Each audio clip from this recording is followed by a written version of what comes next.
مرحبا بكم أعزائي المتابعين في برنامج أغرب أخبار المشاهير.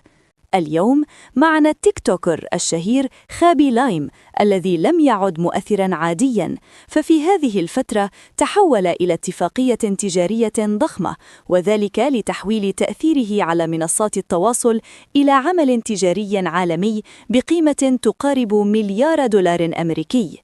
في 27 من يناير 2026 أعلن خابي لايم الذي يعد الأكثر متابعة على تيك توك في العالم عن توقيعه اتفاقية تجارية مع شركة ريتش سباركل هولدينغز بقيمة حوالي 975 مليون دولار.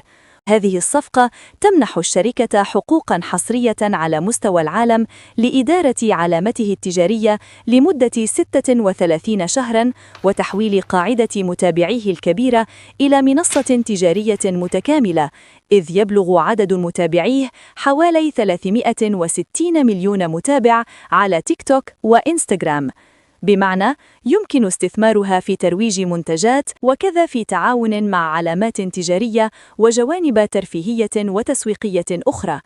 الصفقة تظهر تحول خابي من مجرد منشئ محتوى إلى شخصية ذات بنية تجارية مؤسسية، وتعد هذه الصفقة من أكبر صفقات المشاهير الرقميين في التاريخ، كما أنها تشير إلى اتجاه جديد في كيفية استثمار المشاهير لقاعدة جماهيرهم مباشرة في الاقتصاد الرقمي.